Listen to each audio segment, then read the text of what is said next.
Welcome back to Relentless, guys. Today is going to be an episode that I've been waiting for.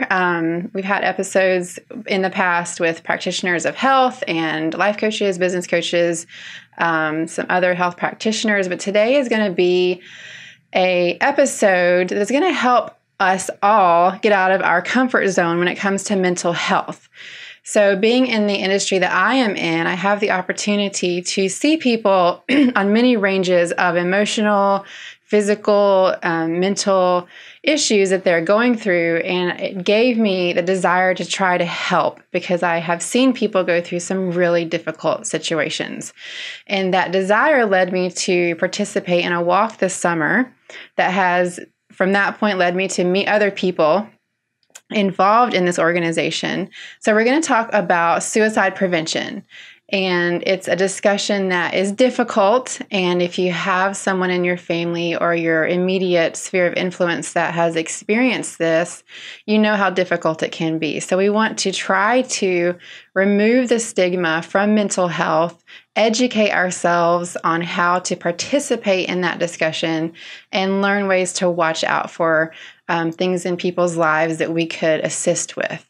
So in my discovery and search for people that are involved in this dynamic, I came across the organization, the American Foundation for Suicide Prevention, which led me to meet Bridget Vanevenhoven. Did I get it right? You got it right. Awesome. I was practicing. So Bridget, thank you so much for being here with me today. Thank you for investing your time and energy and effort to help people like myself. I've never had a direct impact on this in my life or my family's life, but I'm starting to learn the more I talk to people, there's actually more people than I ever realized close to me that have had this impact their life. So before we get into some of the more deeper sides of the topic, just tell me a little bit about yourself. I know you're an attorney and it has its own stressors involved there, but tell me what you do in your day job. Sure. I am a family law attorney at Horak Talley, and I've been there for almost 6 years. And I enjoy what I do. We do litigation as well as mediation and settlement, and I get to interact with people, at different parts of their lives I try to help them through their divorce process. Yeah. And we were talking earlier, it's definitely a calling to have the desire to be with people in some of those most traumatic times of life. So I know that you obviously have a heart to serve, because if you didn't, you wouldn't be in that position. So again, I love that being in this podcast environment has just given me the ability to meet so many great people. And I thank you for being one of those awesome people. Yeah, and thank you for having me. It's my pleasure. Absolutely. And you have one child now. I do. I have a son who is 17 months old. Yeah. His name is Drake, and he's a joy. Yeah. I love him. Is he sleeping good? He sleeps through the night, so awesome. I've been lucky. Yeah, I'm one of the few. It can't happen, ladies. There's light at the end of the tunnel. And that can be a stressor. I mean, having young children, you have a full-time job, you just finished a test for a new certification. Correct. What was that for? The family law specialist exam. Awesome. So always learning, always growing. Correct. Yes. Always adding more to the pot, right? Always adding more to the plate. Absolutely. I like being busy. Yes, we have to do that and keep growing. And that's what we're here for today. We are here to try to learn how to participate in this difficult discussion. So what I learned in the walk that I participated in a few months ago is that most people that are either on staff with the organization or are volunteering with the organization, just being there on walk day to help facilitate people moving in the right direction, most of those people have had a close encounter with this situation. Right. So that's your case as well. Yes. I lost my father in 2014 to suicide. The issue of suicide hadn't really even been in my vocabulary. We hadn't talked about it. It came as a surprise to us. But in suffering that loss and trying to grieve and cope with that loss, I wanted to help other people. In my search for finding an organization to support that, I found the American Foundation for Suicide Prevention. And so I first started volunteering with AFSP back in 2014. And what did you do in that first role that you helped with? So I initially the AFSP has campus walks as well as out of the darkness walks. And so I originally created a team in memory of my father. A bunch of my friends and coworkers and people in the community came out to support us. And so we raised funds for AFSP. And then after that, I became more involved, and I co-chaired the Charlotte Out of the Darkness Walk with Candace Kaiser. And I'm currently serving on the board of directors for the American Foundation for Suicide Prevention. I'm in my first of 3 years. Awesome. That is amazing. And so with the organization, you said it was established in 1987. Correct. When I was on my journey to find somewhere to be involved with, we're always skeptical of nonprofits and things. So I always like to give some background on how the organization works. Sure. So with people that are wanting to, because some people don't have the time or the physical capacity to do the walks or whatever, but they can donate sometimes. Correct. So can you give us a little bit of concept of what the money's going towards, what I know what they are, but just let the people know, the different things that is offered by the organization, because they're amazing. So first of all, any of the funds raised here in North Carolina, 50% stays in North Carolina and 50% goes to our national AFSP, which goes towards research. If you go on our website, afsp.org, you can see the latest in our research, which is amazing. And so I'd welcome people to look on the website and see what we're doing. We also support advocacy. So on a government level, we advocate for change as well as education. So we have trainings in North Carolina to train people to help support prevention of suicide. And then we also support survivors of loss of suicide in various ways. You guys just had a survivors...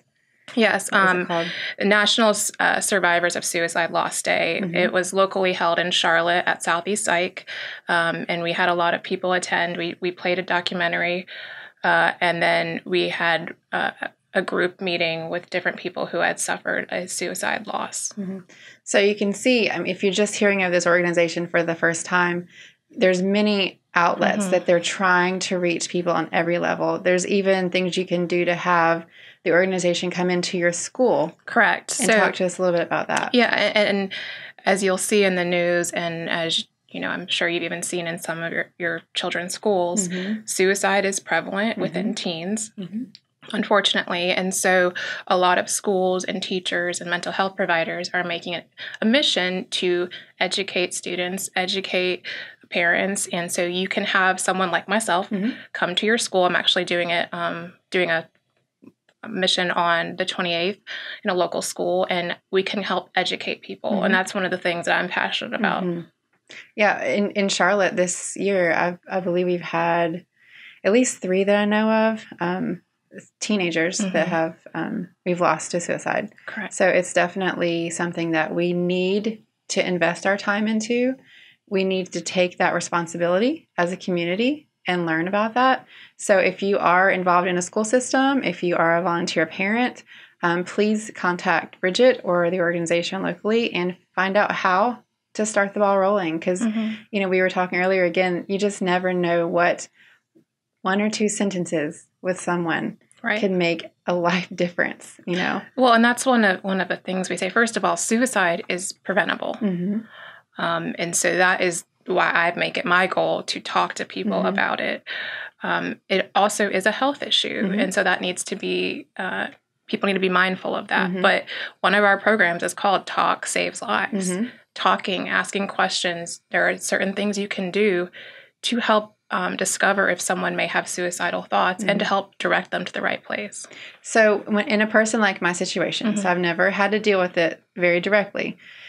What do I say? So if I am around someone and I start to get a kind of a vibe, because we all know that voice in the back of our head that tells us something's going on, what do I say?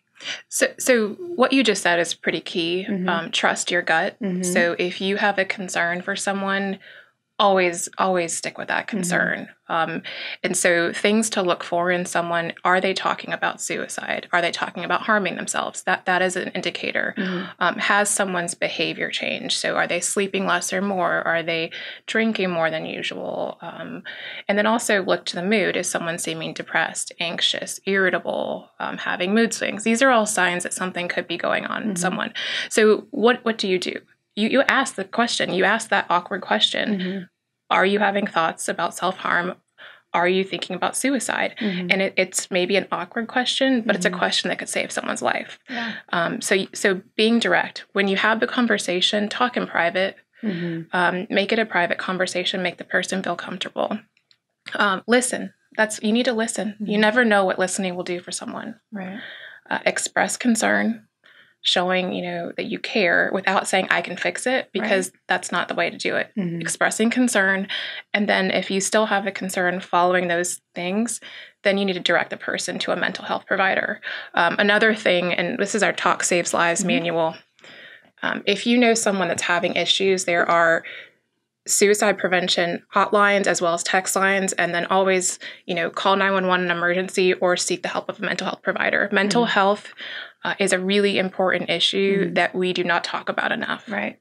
And at the walk, I actually learned something else as well. When you are either involved in a situation or an immediate crisis is going on, there's actually first responders that are trained in mental health issues. So you could just, even letting the people that you're calling 911 or whoever that is you're contacting, let them know it's a mental health issue.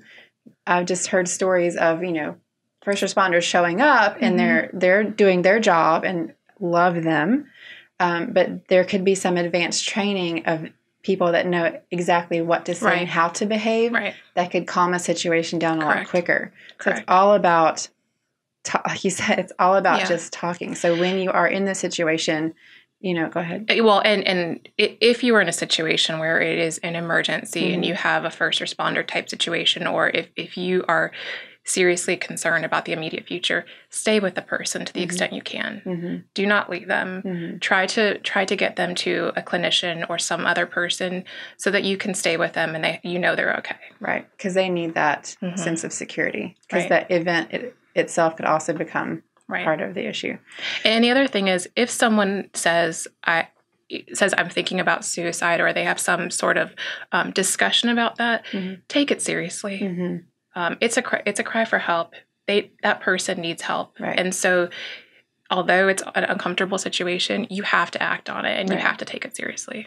I think that's a very important point for us to understand. And it's mind-boggling to me because we think to ourselves, I don't want to ask that question. It'll feel weird. We're talking about someone's life. Get yourself out of the way and verbalize what you can feel going on. Because like you said, we have that intuition with people.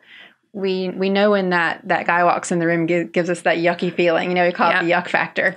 That we were given those things for a reason, that intuition. So get yourself out of the way. Feel awkward, or if you're wrong, so be it, but what if you're right? And that's the thing. Yeah. And I mean, when my dad passed away, I did not have the knowledge I have now, but if I can change one person's life, if I can save one person's life, if I can make it so one daughter has her father present, I will do everything I can. That will make all of this worth it. Absolutely. 100%. And in your situation, hindsight's 20/20. Right. I mean, you cannot change the past. My father had undiagnosed and untreated mental health, but that's why I'm emphasizing the importance of mental health, because there are specialists who can help someone deal. You can have depression, you can have bipolar, you can have various mental disorders, and with the right help, you will be okay. Right. Exactly. And that's another point is, and one of the quotes from the training that we discussed that you have gone through and other volunteers and associates with the organization go through, because it's not we just throw you into, here, help these people. Right. They actually train you, which I'm very big on that. But one of the quotes that I love when people say, what causes this? Because we want to find that one thing that is the cause and be able to stop that thing from happening. Right. But just like with many illnesses, there's not one thing. Right. It's a perfect storm type situation. And the quote that I love from your training when someone asks, what causes suicide, there's no single cause for suicide. Suicide most often occurs when stressors and health issues converge to create an experience of hopelessness and despair. Right. And I think that is something we have to understand. Right. It's not going to be the same for each situation. It's not, and it could be different for an individual through different parts of his or her life. So a job could be stressful, a divorce could be stressful, a loss of a child. I mean, there are various things that you have to consider when assessing if someone needs help. The other thing that we know, and if you do know people that have lost someone to suicide, is that people who have lost an individual to suicide are more likely to themselves also die by suicide. So it's important to really acknowledge self-care, both for mental health and physical health, in keeping yourself healthy. And that's the entire premise of this podcast, is you can't separate those things. We oftentimes put ourselves into categories and think, if I've got this one category spot on, the rest I'll take care of later. Right. It doesn't work that way. Right. Mental, emotional, spiritual, physical, all of those things have to be cared for. Right. And that's your goal here, is to show people this can be taken care of. Right. But we have to have the attention on the right things. Right. And one of the things I've learned also in speaking to you as a person from the outside is how you verbalize and communicate about the situation. Right. So one of the common terms is that people say commit suicide. I think it's a common way that people discuss it. We do not like to use the words commit suicide because it indicates a negative sense, such as committing a crime. Right. Instead, we say died by suicide, and that is a preference because suicide is a health condition. And so to use that word and to have a negative connotation, it's not okay. Right. And that's something that we need to bring to our awareness, and makes perfect sense once you shared it with me. So now I've been taught that, verbiage. It's not like someone committed a crime. Right. It's, and you're exactly right. It is a culmination of things like that description I just gave earlier. There's so many things that contribute to it. And I think one of the things we have to bring into the conversation is modern medicine. And it has its place and it's necessary. But in my research, it is showing there's so many things that people are taking into their bodies that are contributory to depression. One of the things that I found was the medications that there are over 200 medications that contribute to depression. Wow. And it's things for asthma and acne and malaria and smoking cessation and contraceptives. So you've got Singulair, Accutane, Chantix, Prozac, ibuprofen even, and all the antidepressants. One of the side effects is depression, anxiety. Wow. So that's a thing we have to consider and be aware of. And the other thing is, if you yourself are having any thoughts either of suicide or depression, it's okay to ask for help. It's okay to seek help. It is. I would recommend that you do that. So if in hearing this today, you think I may have some of these things going on in my life, please get help. Yeah, absolutely. And we were talking about something as simple as, having a baby and your body changing and things are different as we age and get closer to 40. Things are just different. Right. And as you're saying as well, things, change and escalate as we go through periods of life in different situations. So you may have absolutely no precursor to this thing. Like, haven't had a traumatic event. I should be fine. But being aware of the medications you've been on your whole life, life-altering events, having a child, making a move, getting a new job, a relationship ending. It's all about planning on this side of it. So being aware of where you are. And be aware of yourself, be aware of the people you care about, be aware of your coworkers. We know that in North Carolina, every day approximately 4 people die by suicide. Wow. And for every one person, there have been 25 attempts. So I want those numbers to go down. Absolutely. Our goal with AFSP is to reduce the suicide by 20% by 2025. That's the goal. And I want to help make that happen. Absolutely. And the way you're helping make that happen is you first educated yourself on, I mean, obviously you've been through it, so you have a tangible experience that you've gone through. But this big, huge stack of paper that's here is actually the training manual that you guys go through to prepare yourselves to be able to have even more of a laser vision. So tell us a little bit about that. It's an introduction to suicide prevention. The program is called Talk Saves Lives. And if you have any interest, you can go on the AFSP website. There are trainings in North Carolina throughout the year. I myself am able to train people in it now. And it is a helpful seminar to identify issues with suicide, what to do when you see the indicators, and how to help people and how to bring them to the right place. And like I mentioned before, the suicide hotline is a great tool. Likewise, the text line, an individual, and a lot of teens prefer texting. You can text and there is someone responding instantaneously to your text if you're having any suicidal thoughts. Right. And that's what's so important, is just being open to the information. Right. Being aware of the information and then inviting it in. And get rid of the stigma. I mean, 4 years ago when my dad passed away, on his obituary, I wanted to do donations to AFSP. And I think people kind of thought, well, then they'll know how he died. And my response was, I want people to know how he died. I want to prevent this. I want other people to be aware that this is a serious issue. And there have been some, more public figures who have died by suicide recently. I think which is unfortunate, but there have been more media outlets discussing the issue, raising awareness, making, we need to have change in our government. We need to have change in research. And so all of these things, if you talk about it, change happens. We have to get involved. Right. So how do we get involved? There's several ways. If you want to get involved financially, obviously you can donate, and you can donate to the North Carolina chapter, or you can donate to a walk. If you want to kind of get your feet wet, you can join a walk like you did.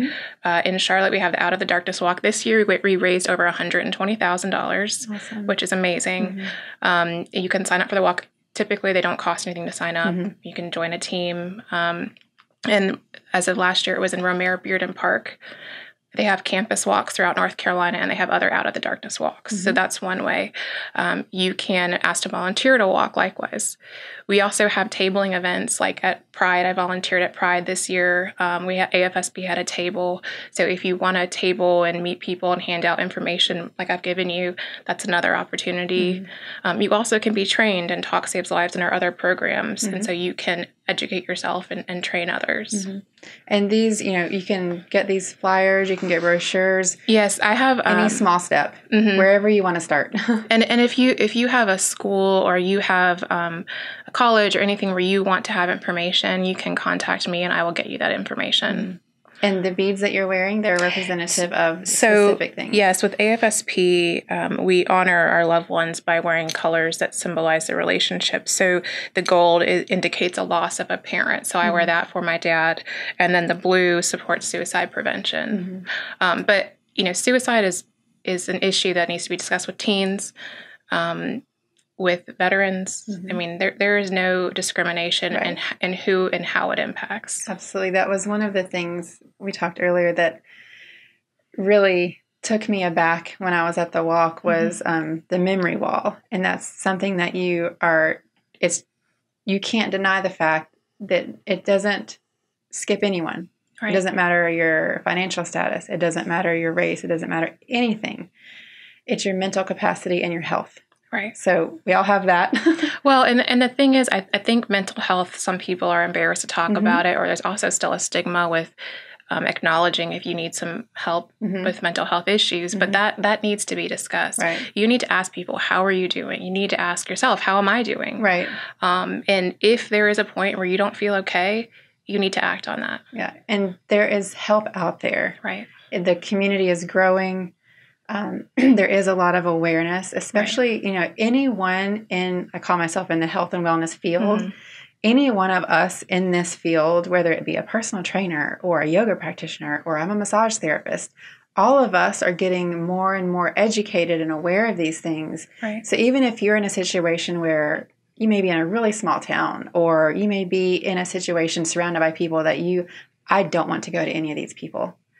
But if you could find someone in that realm, right, you're very much likely going to find someone that has an outlet for you or that can point you in the right direction. And that's what we're trying to get people to understand is wherever you are in the space that you're in, reach out to someone because there are people that you may not even be aware of in your everyday life that you pass by that would do anything to help you. Right. So just take that chance. We're a community. I mean, I think as a community, we're impacted by suicide. We're impacted by mental health issues. And so we need to care for the people in our community. I recommend if you're interested in volunteering for AFSP, join one of our walks. Try to get involved so that you can help others and we can make this a movement. I want to move to eradicate suicide completely. The other thing to know is if you personally have suffered a loss and you have lost a loved one to suicide, you also need help. It is a difficult time. It is devastation, but you also need to help yourself get through that. So it also recommends seeing a mental health provider if you yourself have suffered from a suicide loss. And that comes into the preventative care that we were talking about, is being aware of your situation. Right. Not saying anything's going to happen, but this is preventative care. So we know if we have genetic implications from our family of certain health issues, we have to be a little more on target with our eating regimen and our health care. If we have had these type of circumstances in our life, we need to be a little more aware of our situation. It's just like if someone has a history of cancer in their family, they have exams younger and they have to be more diligent. I think likewise, if you have someone in your family who has some mental health issues, be aware, educate yourself, and then go from there and help yourself stay in a positive mental health. Right, because the brain is powerful. Given the right tools and the right environment in here, it is a powerful healer. But conversely, it can be a powerfully damaging thing into how we present ourselves into the world. And that can come about from many different reasons. It can come about through hormone levels that are off, through, the environmental things we're talking about, adding in with the medication. And a lot of times with medication, we think, well, I took that years ago. Everything's culmination. It's all adding up all the time. And there's, we have sicknesses in our body sometimes you aren't even aware of because they're dormant. And like we were talking earlier, we throw in all these things and then have a traumatic event and it just kicks everything over the edge. So being self-aware. And even just practicing, the basic of self-care that busy people don't do, getting sleep, exercising, spending time with family and friends, eating healthy. I mean, and doing things you enjoy, whether it be yoga, meditation, sports. Those are basic things that affect our well-being. But in today's society, we're so busy that we let some of those go. Yes, and we have to intentionally make time for those. One of those situations that could spur on some trouble for some people is the holidays. We're coming up into the holidays right now. So we'll talk two different avenues. First of all, in your specific situation with your family, the holidays coming up, that's a very difficult thing to maneuver in. So how in your past have you guys handle that situation? Yeah, and you're absolutely right. I think it definitely is a more emotional time of year. The last time I saw my dad was Christmas, and so Christmas always does bring a little more of emotion to our family. I think everyone grieves differently, and everyone needs to handle, their familial situation in a different way. For me personally, we talk about my dad a lot.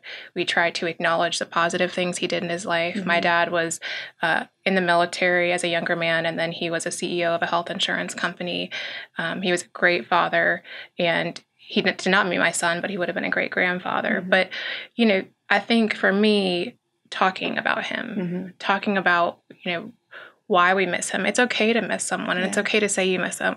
It's okay to cry. It's okay to laugh. You need to acknowledge the feelings you're experiencing and let that be. And some practical guidelines maybe for people that have lost someone.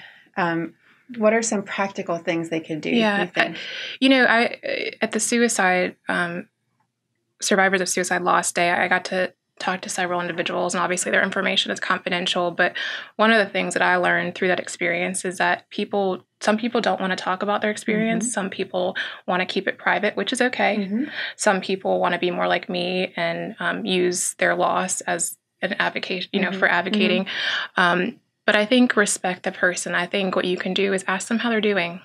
Show interest. I think in that conversation, you can determine, do they want to talk about their loved one or do they not? But everyone needs to talk and everyone needs support. Yeah. And so that's what I would, and if it's a close friend, I think you can say, do you want to talk about this? Right. People can say no. Yes. It all comes out to just do it. Communicating with people and being supportive. And I also think that at different time that has lapsed since the loss, the more people are able to talk about it more. I know for me, the first and second year were the hardest. Sure. But I think everyone wants to know that you care. I mean, everyone wants to know that their family and friends are thinking about them. And I think it also is important to recognize that the holidays are more difficult for people who have lost someone. Birthdays are difficult. And usually the day of the death is also difficult. So reaching out to your friends who have lost someone is important, even if it's a text saying, I'm thinking of you. Right. Absolutely. I heard recently, just researching and listening to this topic, one therapist gave, I thought it was a really great thing if you're wanting to do something to be involved and show the memory is, think of something that loved one loved to do, loved. And the specific person, their loved one loved camping. Yeah. And they didn't necessarily like camping. Like, you know what? To show your love for them and to bring their memory back and to honor their memory, they got a group of people together and went camping or went on a hike or something. So I think that's something we can think about as well. If you have had a loss, find a way to express yourself, the memory of that person. I think a lot of this, the trouble comes when we hold everything in. And that's the thing. It is okay to be sad, and it is okay, I like you said, to honor the person. Do something for them, acknowledge their memory. And for me, on the day of my dad's death, I take the day off work. I go to church. I do all the things that I need to do because my dad was a religious man, to honor his memory. Yes. And I think however you do that to honor your loved one, however you do that to honor yourself in the grief process, that's important. Yeah. And I'm going to caveat here for just a few seconds because I'm also a Christian. And I come from a very wonderful Christian family. I think in the Christian realm, oftentimes we put a stigma on these type of things because if you were spiritual enough, if you had enough of God in you, these things wouldn't happen. So I want to call my own people out and say, again, this is no respecter of persons. You don't have a clue of the storm that could be going on in someone's life. So your spirituality definitely plays a part in everything. But there is no respecter of persons when it comes to mental health. So we need to, as a group of individuals claiming our faith, be kind and be aware of everyone around us and be cautious with our words. Be very cautious of how you speak to people. And if someone expresses themselves to you in this type of way, if you don't have the words to say, find someone that does. But your speech can be a determining factor in someone else's life.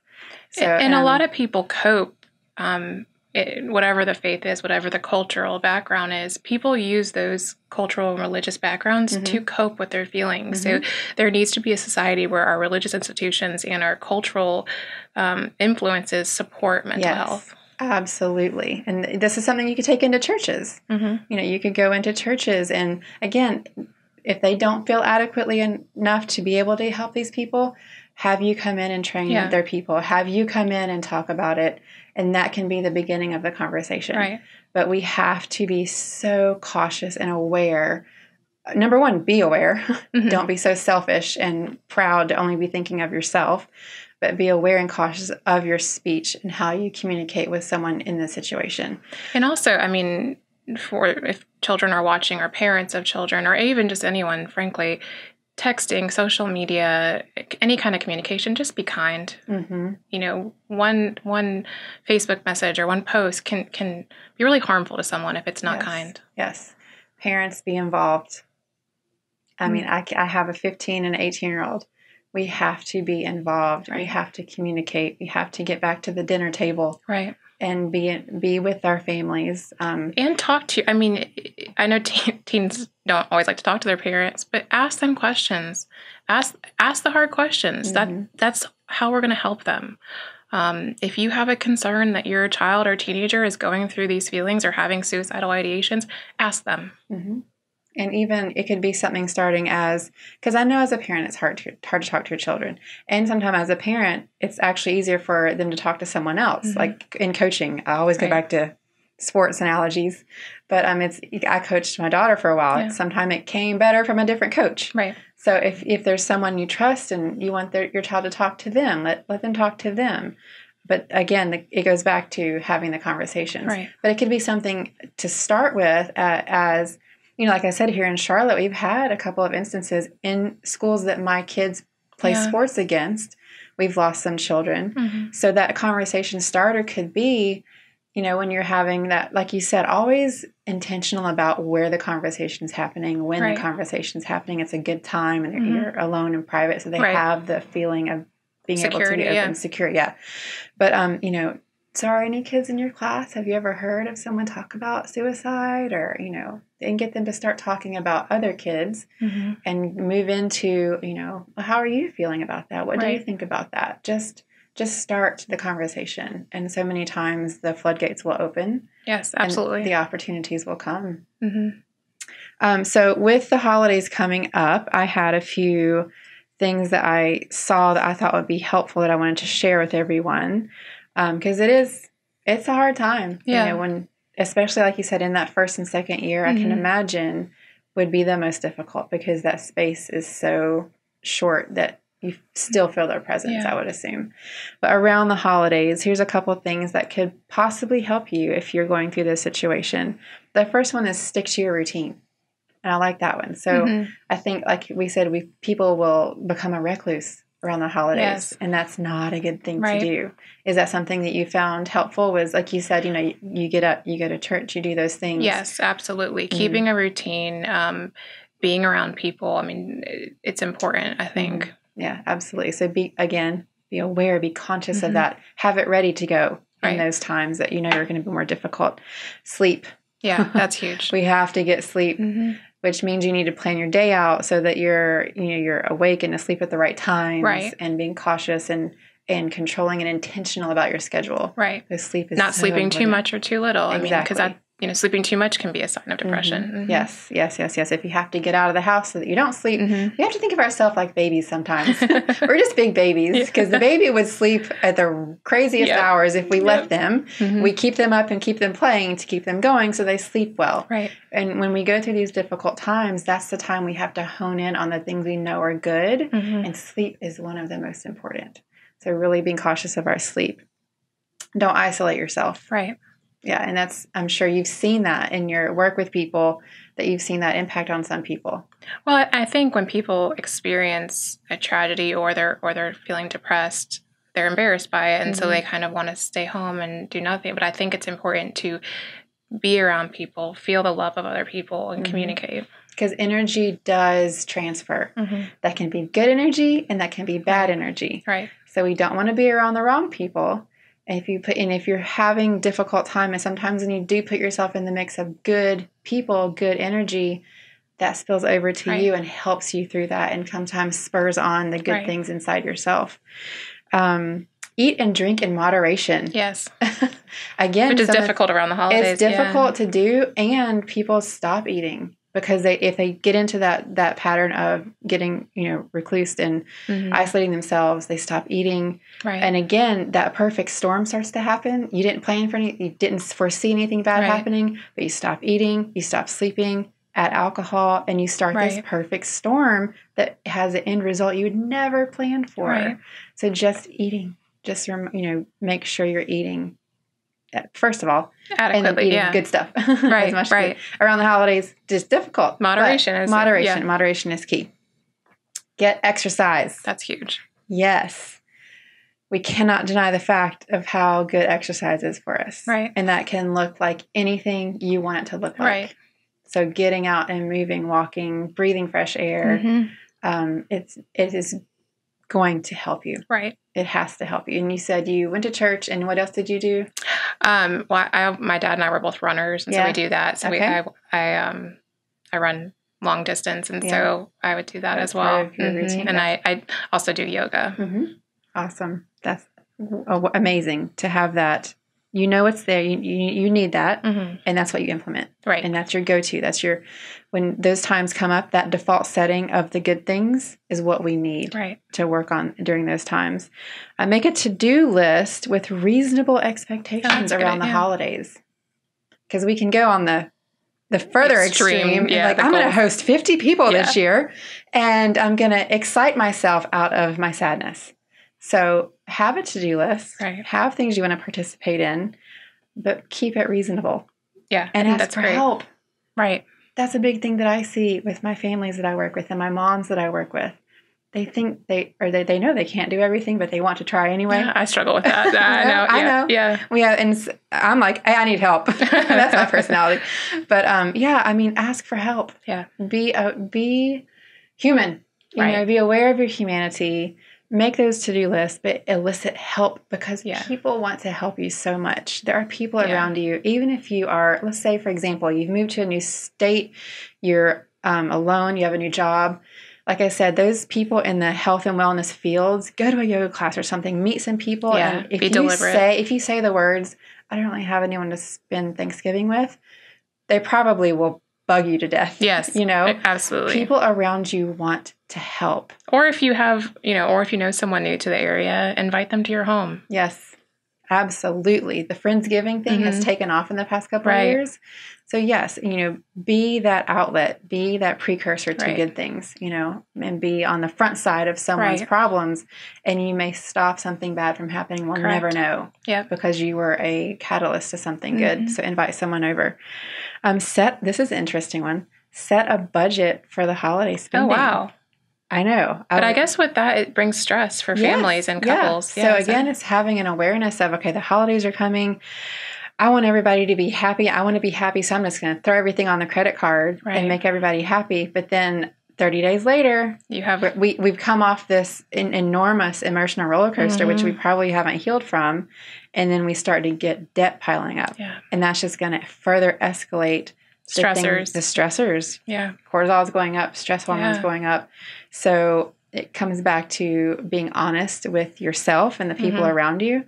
If you don't have the financial ability to give everybody a gift or to host a huge party this year, be honest with the people that love you. They will have you over anyway, and they will love you all the same. Well, what my family does is we each pick one name and then buy one gift, and everyone gets one gift except for the baby. But and it works out great. So if you have limited funds, there's a way you can do things. Absolutely. And again, it's just that consciousness. Just be aware. But that's a huge reminder. Yeah. Do not go in debt over the holidays. Yeah. Especially when you have traumatic events going on that you're working through. I thought that was a really great one. Incorporate all of the relaxing outlets. So we were talking earlier, incorporate all the good things. So if you've been talking about trying a yoga class, or the Whitewater Center here in the Charlotte area is so fun and amazing. And if you've been talking about doing some new things or trying some new experiences, this is the time to do them around the holidays when it's difficult. Ask that yoga partner friend that you see in yoga class that you get along with really well, or, ask that friend that it has your back and knows your story inside and out. Let's go do this thing. It's weird and crazy, and both of us are probably not going to like it anyway, but you will. Yeah. Because, it's something new and something you can do together. But incorporate all the things.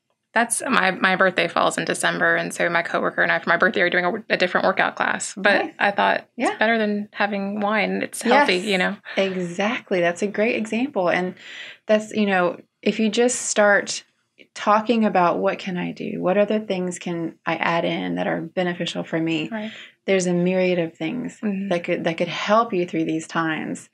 And that's what we want to emphasize with people is don't stay where you are. Don't stay where you are and become isolated, because there's so much out there that can be helpful for you. There's helpful people. There's helpful events. Obviously, your churches are there. Your organizations are there.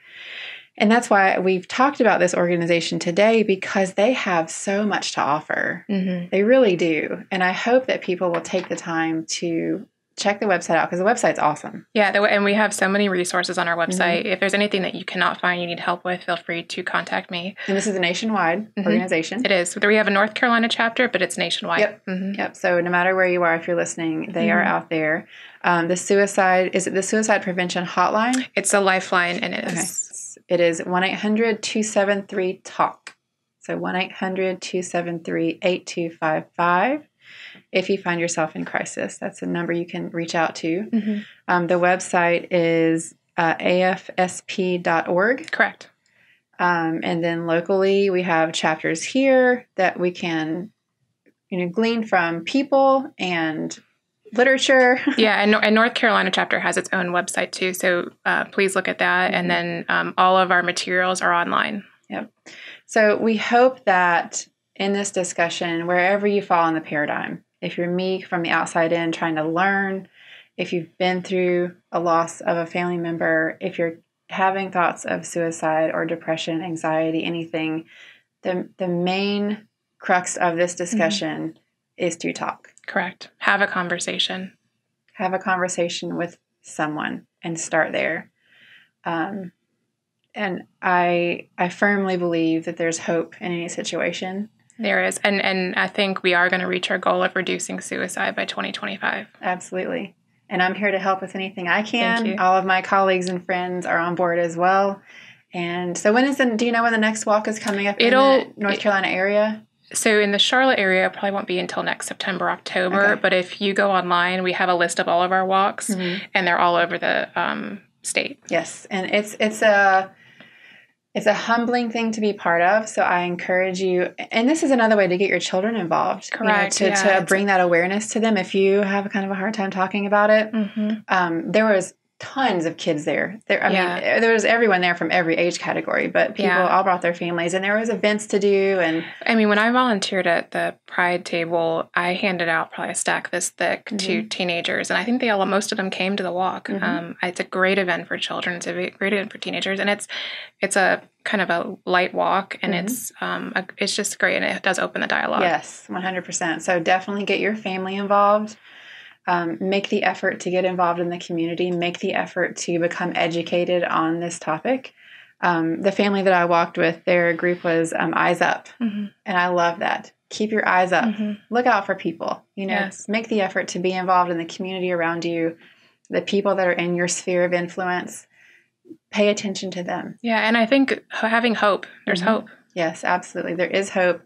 You are breathing. You are here. There are people out there that want to help.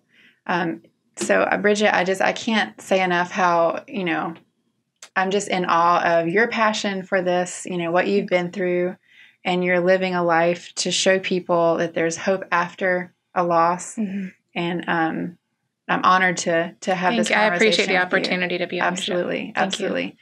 So if you have any questions, the goal for us is to help you to become relentless in your mental, physical, and emotional aspects of life, because that's the only way we can get through these things, is to get people healthy and get you to a point where you can be able to walk through the hard times of life, because they're coming. Right. They're coming no matter what. Right. And we don't know in our own personal lives what could be that final straw that could push us over the edge. So consciously being aware, intentionally living our life to be healthy, which will produce some happiness and give us a roadmap for where to go when these things happen. So thank you again for being with us today. I appreciate it. It was an awesome conversation. I hope a lot of people gleaned from it what they needed to move forward in their journey of education and learning and awareness. If you have any questions at all of Bridget's information and the organization's information will be attached under the video of this podcast. But I encourage you to take the time for your own self-care today. Do those things that you need in your life. Make the time. Our phones can be damning to us, and they can be a lifeline. So put in your schedule today to do the good things. Do some self-care. Do some self-care today. And put it on the calendar so that when someone says, because there's always going to be someone that says, hey, can you do this thing for me? You can say, no, I'm sorry, I have an appointment. Yes. And keep that appointment with yourself so that you become that healthy individual that can go through the hard times of life. Yes. Thank you so much for joining us on this episode. I hope you enjoyed it. We will see you on the next one. Thank you. Thank you.